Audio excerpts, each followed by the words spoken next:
Hi ಎಲ್ಲರಿಗೂ. ಮೊದಲಾಗಿ first time ಸಿರಿವಾರಲ್ಲಿ ನಾನು ಒಂದು ಸಣ್ಣ ಲಾಗ್ ಮಾಡ್ತಾ ಇದ್ದೀನಿ. ಯಾವ್ದಪ್ಪ ಅಂತಂದ್ರೆ ನಾಳೆ ನಡೆಯುವಂತ ಗುಜರಾತ್ ಹಾಗೂ ರಾಯಲ್ ಚಾಲೆಂಜರ್ಸ್ ಬೆಂಗಳೂರು ಫೈನಲ್ ಪಂದ್ಯದಲ್ಲಿ ನೋಡೋಣ ನಮ್ಮ ಸಿರಿವಾರಲ್ಲಿ ರಾಯಲ್ ಚಾಲೆಂಜರ್ಸ್ ಸಪೋರ್ಟ್ ಎಷ್ಟು ಜನ ಮಾಡ್ತಾರೆ ಹಾಗೂ ಗುಜರಾತ್ಗೆ ಎಷ್ಟು ಜನ ಸಪೋರ್ಟ್ ಮಾಡ್ತಾರೆ ಅಂತ ನೋಡೋಣ, ಕಾದು ನೋಡೋಣ. ಹಾಗಾಗಿ ನಾನು ಫಸ್ಟ್ ಟೈಮ್ ಲಾಗ್ ಮಾಡಕ್ಕೆ ಬರ್ತಾ ಇದ್ದೀನಿ. ರೆಡಿ ಬನ್ನಿ.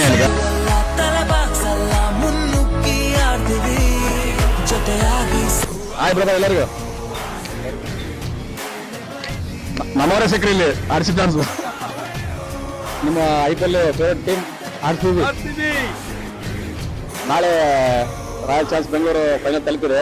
ಅದ್ರ ಬಗ್ಗೆ ನಿಮ್ಗೆ ಏನು ಖುಷಿ? RCB ಕಪ್ ಗೆಲ್ಬೇಕಂತ ತುಂಬಾ ಆಸೆ ಇದೆ. ನೀವು RCB ಗೆ ಅಂತಾನೆ ಯಾಕೆ ಅಭಿಮಾನಿ ಆಗಿದ್ದು? ಹುಚ್ಚಾಭಿಮಾನಿ ವಿರಾಟ್ ಕೊಹ್ಲಿಗೋಸ್ಕರ. ವಿರಾಟ್ ಕೊಹ್ಲಿಗೋಸ್ಕರ ನೀವು ಅಭಿಮಾನಿ, ಮತ್ತೆ ಕರ್ನಾಟಕ. ಹೌದಾ?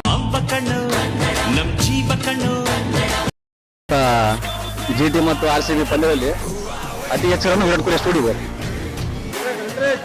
ಸೆಂಚುರಿ ಹೊಡಿಬಹುದು. ನಾಳೆ 100 ರನ್ ಆರೆಂಜ್ ಕಪ್ ನಮ್ದೆ, ಕಪ್ ನಮ್ದೆ, 2 ಕಪ್ ನಮ್ದೆ. RCB ಒಂದು ಏನಂತ ಹೇಳ್ತೀರ? ನಾಳೆ all the best RCB, Jai RCB sir.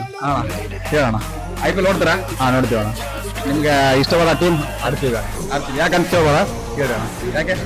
Virat Kohli ಇದ್ದಾರೆ, ಪಡಿಕಲ್ ಇದ್ದಾರೆ, ಅದ್ರ ಸಲುವಾಗಿ ಫೇವರೇಟ್ ಟೀಮ್. ಅಂದ್ರೆ ಇಲ್ಲಿ ಅನ್ನ ತಿಂದು ಇಲ್ಲಿದೆ ನೀರು ಕುಡಿದು ಇನ್ನೊಂದು ಟೀಮ್ ಸಪೋರ್ಟ್ ಮಾಡಿ ನೀವು ಒಂದು ಮಾತಲ್ಲಿ ಹೇಳ್ಬೇಕಾದ್ರೆ ಏನಾದ್ರ ಅಂದ್ರೆ ಇಲ್ಲೇ ಹುಟ್ಟಿ ಅಂದ್ರೆ ಇಲ್ಲೇ ತಂದೆ ಇದ್ದು ಬೇರೆಯವ್ರಿಗೆ ಸಪೋರ್ಟ್ ಮಾಡೋದ ಅಂದ್ರೆ ಏನಂತಾರೆ CSK ಫ್ಯಾನ್ಸ್ ಅವರಿಗೆ. ನಮಗೆ ನಾಚಿಕೆ ಮಾನ ಮರ್ಯಾದೆ ಅನ್ನೋದು ಏನನ್ನ ಇದ್ದಿದ್ರೆ ನಾವು ಆವಾಗಲೇ ಏನೋ ಒಂದು ಆಗ್ಬೋದಾಯ್ತು. ನಮ್ಗೆ ಏನು ಇಲ್ವಲ್ಲ, ಇಲ್ಲಿ ಬಯಸ್ಕೊಂಡು ಹಿಂಗೆ ಹೋಗ್ತಾ ಇರೋದು ಅಷ್ಟೇ. ನಮ್ಗೆ ಏನ್ ತಂದೆ ಹುಟ್ಟಿ ಬೇರೆ ಸಪೋರ್ಟ್ ಮಾಡೋದು ಅಂತ. ಕೊನೆದಾಗಿ ನೀವು ನಾಳೆ RCB ಏನಂತ ಹೇಳಕ್ ಇಷ್ಟಪಡ್ತೀವಿ? ಕೋರ್ತಾ ಇದೀವಿ ಅಂದ್ರೆ ಒಳ್ಳೇದಾಗ್ಲಿ, ಅಂದ್ರೆ ಸೆಕೆಂಡ್ ಟೈಮ್ ಗೆದ್ದುವಲ್ಲ ಅಂತ.